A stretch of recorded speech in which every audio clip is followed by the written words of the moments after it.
नमस्कार, opinion post internet TV में आपका स्वागत है। एनआरसी यानी नेशनल रजिस्टर ऑफ सिटीजन का दायरा बढ़ता जा रहा है। असम में एनआरसी की अंतिम सूची जारी किए जाने के बाद कई दूसरे राज्यों में भी इसकी मांग की जा रही है। भाजपा शासित कई राज्य इसकी तैयारी में लगे हुए हैं, तो दूसरी ओर कुछ राज्यों में इसे लागू करने की मांग की जा रही है। दिल्ली में जब भाजपा नेता मनोज तिवारी ने इसकी मांग की तो अरविंद केजरीवाल बौखला गए। उन्होंने एनआरसी पर अपनी नासमझी का परिचय देकर एक नया बखेड़ा खड़ा कर दिया। लेकिन दिल्ली से सटे उत्तर प्रदेश में एनआरसी लागू करने की कवायद शुरू हो गई है। उत्तर प्रदेश में एनआरसी की क्या जरूरत पड़ गई है?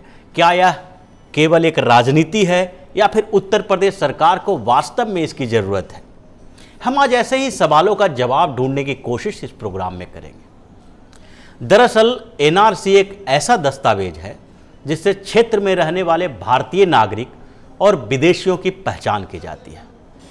यह क्षेत्र एक राज्य हो सकता है, एक देश हो सकता है, लेकिन विदेशी नागरिकों की पहचान की जो जरूरत है वो हर जगह पर है। जो अवैध रूप से विदेशी नागरिक यहाँ रह रहे हैं उसकी पहचान करना जरूरी हो गया है। उत्तर प्रदेश एक बड़ा राज्य है। यहाँ की जनसंख्या यूरोप के कई देशों की जनसंख्या से ज़्यादा है। ऐसे में इस राज्य में छुपे हुए नागरिकों और उसमें भी विदेशी नागरिकों की संभावनाएं बनती है। दूसरी बात यह है कि उत्तर प्रदेश का एक बड़ा क्षेत्र एनसीआर का हिस्सा है। देश की राजधानी के करीब होने के कारण यहाँ विदेशियों का आना लगा रहता है। दिल्ली आने वाले विदेशी नागरिक नोएडा और गाजियाबाद, ग्रेटर नोएडा जैसे क्षेत्रों में रहते हैं। इसके कारण इनकी पहचान करना जरूरी हो जाता है। यहाँ आने वाले विदेशियों में न केवल अवैध रूप से सीमा पर पार करके आने वाले बांग्लादेशी हैं, बल्कि अफ्रीकी देशों और कई अन्य देशों से यहाँ पर आके रहते हैं। वहाँ से वो टूरिस्ट वीज़ा लेकर आते हैं और कुछ पढ़ाई करने के लिए आते हैं, लेकिन वीज़ा की अवधि खत्म होने के बाद भी वापस नहीं जाते। वो अवैध तरीके से दिल्ली एनसीआर में रहते हैं। इसमें से कुछ लोग तो गैर कानूनी कामों में भी लिप्त होते हैं। यह मामला सालों से उठाया जा रहा है कि विदेशी लोग यहाँ पर नशीली दवाओं का व्यापार में शामिल हैं। चूँकि इन लोगों का कोई रिकॉर्ड नहीं होता, जिसके कारण पुलिस को भी परेशानियों का सामना करना पड़ता है। इनको पकड़ने में कई दिक्कतें आती हैं।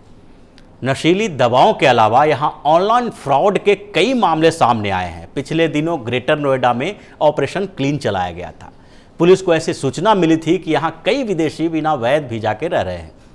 ग्रेटर नोएडा पुलिस ने इनकी पहचान करने के लिए ऑपरेशन क्लीन चलाया। इस साल जुलाई में इस अभियान के तहत कई लोग गिरफ्तार हुए, जिसमें 60 विदेशी नागरिकों की बात मीडिया में आई थी। इनके पास से नशीली दवाओं के साथ साथ कई सिम कार्ड मिले।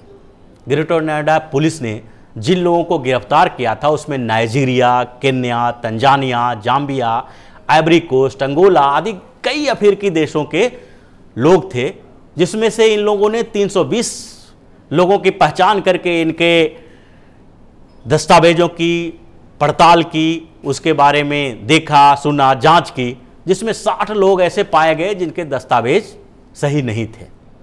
इस तरह की कई घटनाएं सामने आती रहती हैं। इन घटनाओं के कारण विदेशी लोगों के प्रति स्थानीय लोगों की नज़रिया चेंज हो जाता है, बदल जाता है। या फिर कि देशों से आए हर लोग को शक की नज़र से देखने लगते हैं। लोगों को ये पता भी नहीं होता कि वास्तव में आपराधिक गतिविधियों में शामिल विदेशियों में ज़्यादातर वही लोग हैं जो अवैध रूप से यहाँ रह रहे हैं। लेकिन पहचान नहीं होने के कारण वैसे लोगों को भी शक की नज़र से देखा जाता है, जो वैध वीज़ा के आधार पर यहाँ रह रहे हैं, अच्छे काम कर रहे हैं, अच्छी नौकरी कर रहे हैं, लेकिन सामान्य लोगों को इसकी इतनी जानकारी नहीं होती है। कुछ घटना घटती है और उसके आधार पर ये अपनी मानसिकता बनाने लगते हैं। इनके दिमाग में विदेशियों और वैसे लोगों के प्रति घृणा उत्पन्न होने लगती है। लोगों विदेशी नागरिकों के साथ दुर्व्यवहार की घटनाएं सामने आती है। विदेशियों के साथ दुर्व्यवहार का मामला फिर इन देशों के दूतावासों तक पहुंच जाता है, जिसके बाद भारत की छवि विदेशों में खराब होती है। दूसरी बात यह है कि पहचान नहीं होने के कारण पुलिस को कार्रवाई करने में काफ़ी दिक्कतों का सामना करना पड़ता है। अगर एनआरसी लागू करने के लिए गाजियाबाद, नोएडा और ग्रेटर नोएडा में दस्तावेजों की जांच की जाएगी तो इन विदेशियों की पहचान हो सकती है।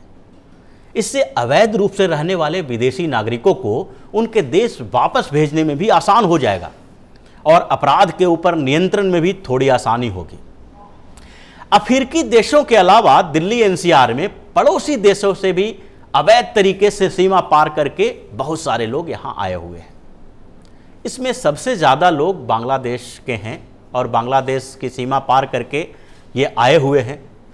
बांग्लादेश से अवैध रूप से आने वाले लोग असम और पश्चिम बंगाल को छोड़कर दिल्ली एनसीआर में आ गए हैं। ये लोग छोटे मोटे काम करते हैं। बांग्ला बोलने के कारण इनकी सही पहचान भी नहीं हो पाती है, क्योंकि ये अपनी पहचान छुपाते हुए पश्चिम बंगाल के होने की बात कर देते हैं। गाजियाबाद और नोएडा में काफ़ी संख्या में ऐसे लोग रह रहे हैं।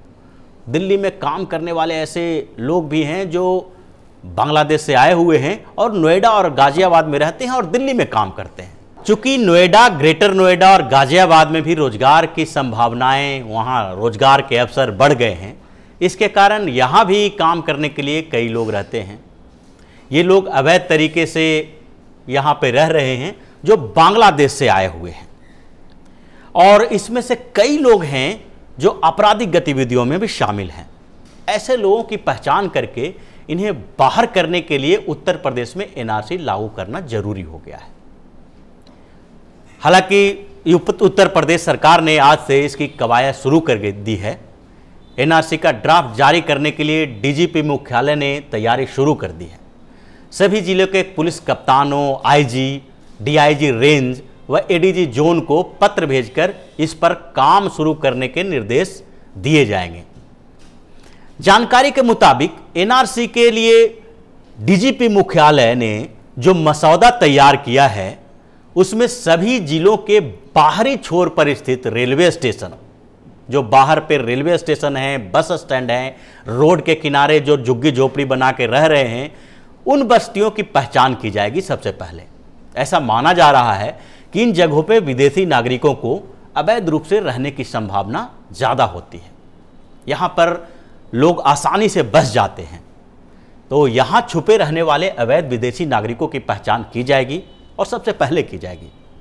इस काम को सही तरीके से अंजाम देने के लिए काफ़ी सतर्कता भी बरती जाएगी। इसके लिए उन लोगों को द्वारा जो जानकारी दी जाएगी उसका सत्यापन कराया जाएगा, और अगर ये लोग यूपी से बाहर के हैं, दूसरे राज्य के हैं, दूसरे प्रदेश के हैं और वहाँ का सर्टिफिकेट दे रहे हैं, तो उन्हें उस राज्य के, उस डिस्ट्रिक्ट से सत्यापित कराया जाएगा। इसके साथ साथ इसकी वीडियो रिकॉर्डिंग की जाएगी। ये सारी वीडियो रिकॉर्डिंग में होगा, और जिससे कि ये जो पूरी प्रक्रिया है उसमें पारदर्शिता और निष्पक्षता बनी रहे और इस पे उंगली नहीं उठाई जा सके। हालांकि उत्तर प्रदेश से आने वाली इस खबर से वैध रूप से रहने वाले या फिर भारतीय लोगों में भी थोड़ी घबराहट है, क्योंकि ऐसा माहौल बनाया गया है जैसे एनआरसी लागू होने के बाद राज्य के बाहर के लोगों को अपने प्रदेश में, अपने राज्य में वापस जाना पड़ेगा। पिछले दिनों अरविंद केजरीवाल ने भाजपा नेता मनोज तिवारी के लिए जिस तरह से बोला कि दिल्ली में अगर एनआरसी लागू हो जाता है तो सबसे पहले तिवारी जी को बाहर जाना पड़ेगा, वहां उन्हें दिल्ली छोड़ना पड़ेगा। इसके कारण आम नागरिकों के बीच एक संशय की स्थिति उत्पन्न हो गई। कई लोगों ने यह सवाल करना शुरू कर दिया कि भाई सही में उन लोगों को बाहर जाना पड़ेगा जो बाहर से लोग आए हुए हैं, यानी कि दूसरे प्रदेश से आए हुए हैं, दिल्ली में रह रहे हैं, दिल्ली एनसीआर में रह रहे हैं। लेकिन समझना चाहिए कि एनआरसी का मतलब नेशनल रजिस्टर ऑफ सिटीजन है, यानी कि इसके आधार पर केवल राष्ट्रीयता की पहचान की जाती है, न कि ये कोई प्रमाण पत्र है कि आप किस राज्य में रह रहे हैं, किस राज्य में नहीं रह रहे हैं, और इस राज्य में रह रहे हैं तो यहाँ क्यों रह रहे हैं। तो लोगों को इसके लिए घबराना नहीं चाहिए और उनको ये सुनिश्चित करनी चाहिए, ये अपने अंदर विश्वास रखना चाहिए कि अगर वो भारतीय हैं तो कहीं और जाने की उन्हें ज़रूरत नहीं है, उन्हें डरने की ज़रूरत नहीं है। ये राजनीतिक स्टंट है जो कुछ लोग ऐसे ऐसे बयान दे रहे हैं जिससे कि ऐसा लग रहा है कि अगर एनआरसी लागू हो जाएगा तो उस प्रदेश में रहने वाले दूसरे प्रदेश के लोगों को वहाँ से जाना पड़ेगा, बाहर जाना पड़ेगा, छोड़ना पड़ेगा वो प्रदेश को। तो इसी तरह की खबरों के पीछे की खबर के साथ हम फिर से हाजिर होंगे। तब तक के लिए विदा दीजिए और बने रहिए ओपिनियन पोस्ट इंटरनेट टीवी के साथ। और चैनल को कमेंट, लाइक के साथ अपना बहुमूल्य सहयोग देते रहिए ताकि हम आपके लिए ऐसी ही खबरें लाते रहें।